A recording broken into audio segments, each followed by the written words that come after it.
Hey, I just got back from a run, and I want to talk about Proust and Ovid a little bit. So I just recently finished reading In Search of Lost Time by Proust, the 4,300 plus page epic of French literature by Marcel Proust, written in the early 20th century.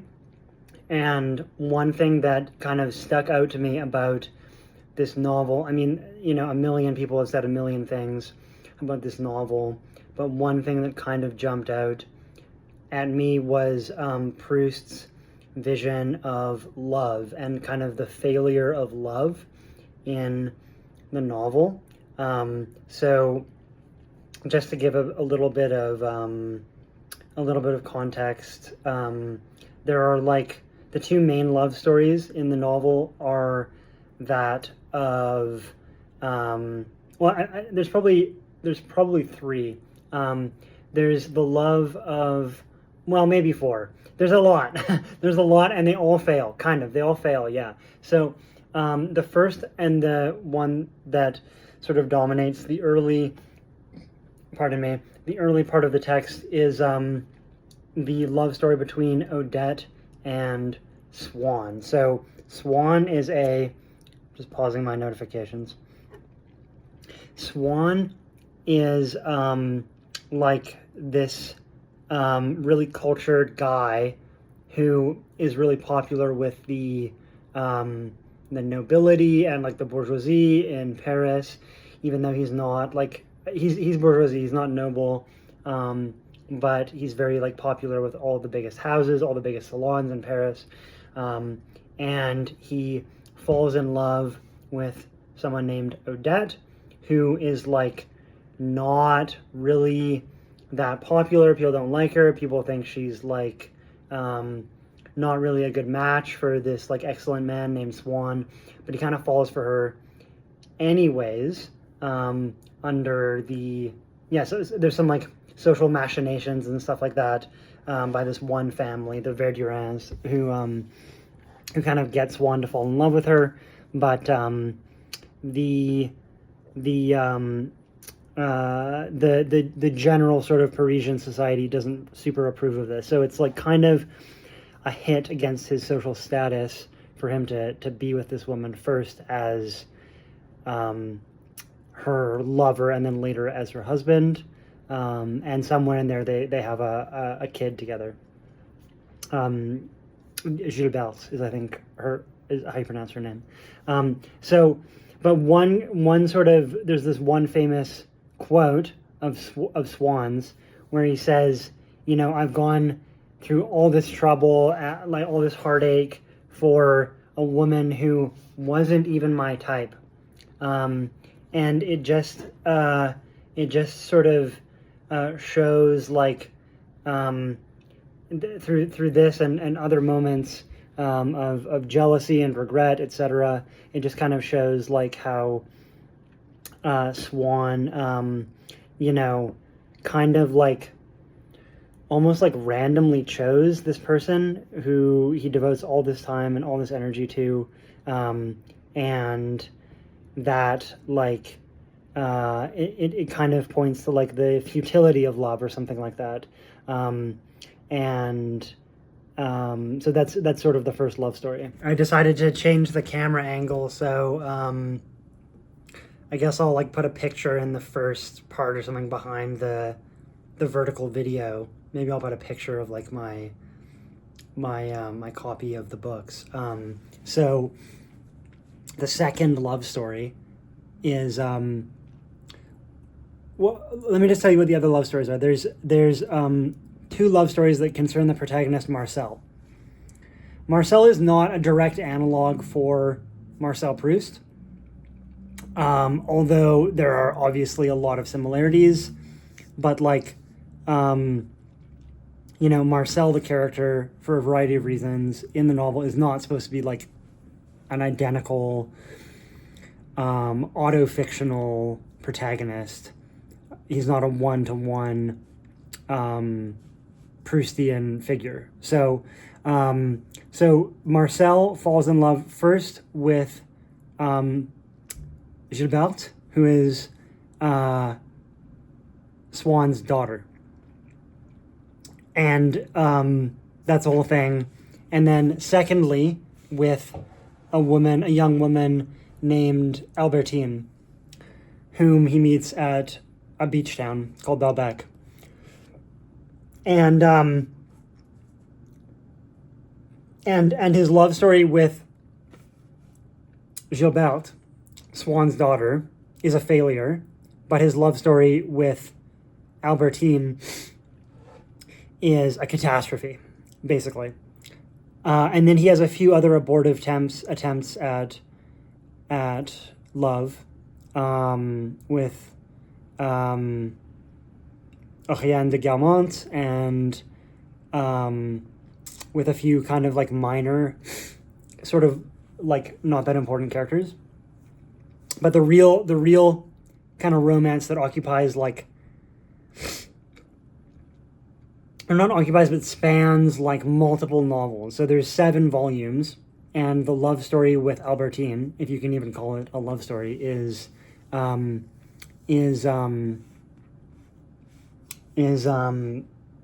know, it occupies several of those volumes. Some of them entirely, others in large part. This love story is a complete catastrophe characterized by jealousy and possessiveness and doubt and suspicion, all this really negative emotion that sort of culminates in Proust like fairly literally imprisoning her. He basically brings her to live with him in his apartment in Paris and kind of keeps her shut up there. So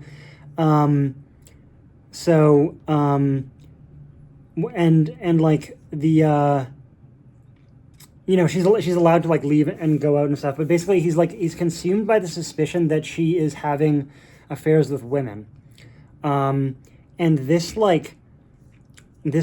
bothers him especially because he thinks that like while he could provide more for her than like another man could, he wouldn't be able to provide the same sort of love and romance or the same pleasure that a woman could provide for her. So he's like, he feels powerless in this suspicion and this jealousy, and his response to that is to like kind of keep her shut up in the apartment and to question her whenever she wants to go anywhere or do anything, to kind of like spy on her, I think, at some points. And all of this ends up, as one would expect, in Albertine leaving. Once she leaves, he kind of thinks, you don't know what you got till it's gone or whatever. He wants her back when she leaves, but then she dies. Spoiler alert, she dies, so he can't get her back. And that is like and that's the last love story that this narrator has in his life. And after this point, the narrator kind of renounces the quest for love and eventually even the quest for friendship through society, and retreats into his own world, and just writes novels. Basically, he writes the novels that you're reading is kind of the implication. That's one of the metafictional gestures of the novel, is that he retreats into his home. He becomes a recluse and he writes the works that the reader is reading. So ultimately, love is a failure for Marcel, the narrator and protagonist. There are some other failed loves. There's the failed love of the Baron de Charlus for Morel, of the Marquis de Saint-Loup for Rachel. There's just like I'm having, I've probably missed one or two, but like I'm having trouble calling to mind a single successful, beautiful romance in the book. The Marquis de Saint-Loup ends up marrying Gilberte, Swann's daughter, but by that point, he's actually discovered that he's gay and is just always having affairs with men, is what the narrator sort of says. The Duc de Guelmont, Oriane's husband, is constantly having affairs, much to Oriane's chagrin. For all these failures, there's no real counterpoint. Love is just kind of always portrayed as a failure in Proust. And the sort of consolation of the narrator is that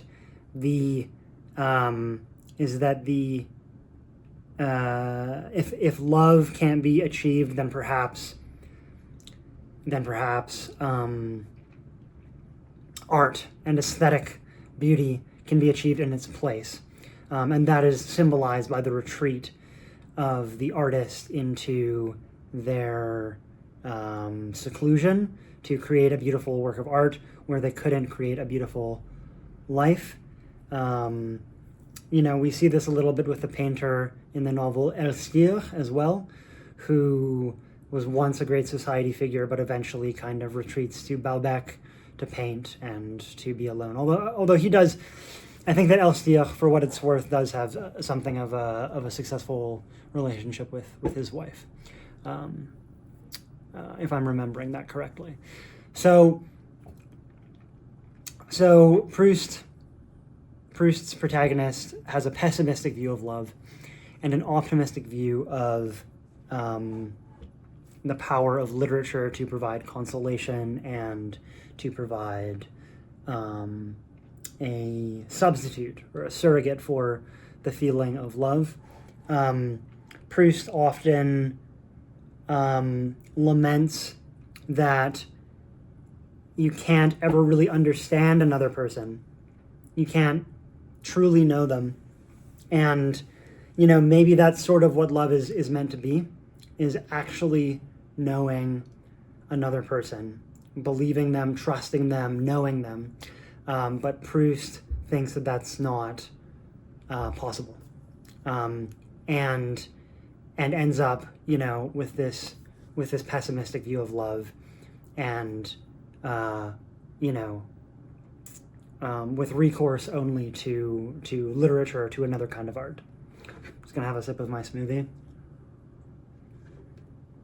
As I said, I was just running and gotta get that vegan protein.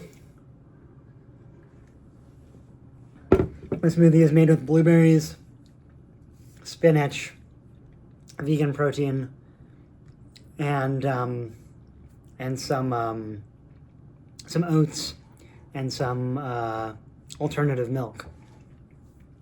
But I disagree with Proust. I think that Proust kind of leaves the reader with too pessimistic a view of love. And I think that it's important to sort of call it out because, I think that an artist or a genius in some other discipline might be unnecessarily swayed by this view, this dark view that you can never know another person and therefore you can't trust them, you can't love them. They might be swayed by that after, reading so much Proust. You finish the book. He said so many brilliant things. You're inclined to agree with him on this thing too, but I don't think it's true. I don't think it's true that love is secondary to literature or to another art form, that love is subordinate to it. And one sort of way in which I was thinking about this recently is I've been reading Ovid, I don't know how to say it, but the Roman poet who wrote Metamorphoses. And there are a few occasions in book one where women or demi-goddesses are transformed into works of art, kind of. Hear me out. They're transformed into aesthetic objects via the love of their suitor or their pursuer in some cases. So the cases I'm thinking of are Daphne, who was pursued by Apollo or Phoebus, and transformed into the laurel tree. So Apollo was making fun of Cupid. He said, my bow is bigger than yours, little baby. Like, what are you doing with a bow? I should have a bow and you shouldn't. I'm Apollo and you're Cupid. What are you playing at? This is no weapon for a child. And Cupid's like, okay, it's on, pal. And he shoots Apollo with the love arrow, such that he'll fall in love with Daphne. And he shoots Daphne with the antithetical arrow that makes her abhor and reject Apollo. So Apollo pursues Daphne until he catches her, and when he catches her, I believe she petitions another god to transform her into a tree so that Apollo can't have her. She is transformed into the laurel tree, and that is where the laurel wreath comes from. Apollo takes some boughs from the laurel tree and wears them as his crown. Now everyone knows the laurel wreath as the symbol of emperors and poets. So in that way, Daphne is transformed into an aesthetic object through Apollo's inappropriate and destructive love. This possessive love, in the way that Marcel takes Albertine and keeps her captive in his apartment in Paris, Apollo tries to take Daphne captive and transforms her into a kind of death, but also a kind of aesthetic object, in the same way that Proust transforms Albertine into a novel. He can't love her, so he makes her an aesthetic object, a work of art. So too with Apollo and Daphne, and so too with, for example, Pan and Syrinx, who, similar story, Pan pursues Syrinx.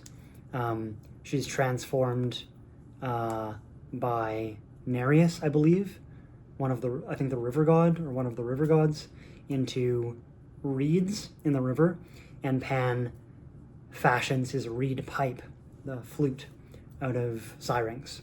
So in all these cases, it's men transforming women into aesthetic objects after a failure to love them. And I think that this is a insidious and pernicious view, and that there is an alternative for love, which many people are lucky to discover every day. And I think that whereas on many counts Proust was very right about psychology and philosophy and the human condition, he was incorrect about the possibility for love. So I just wanted to talk about that a little bit, and let's have another drink of the protein shake.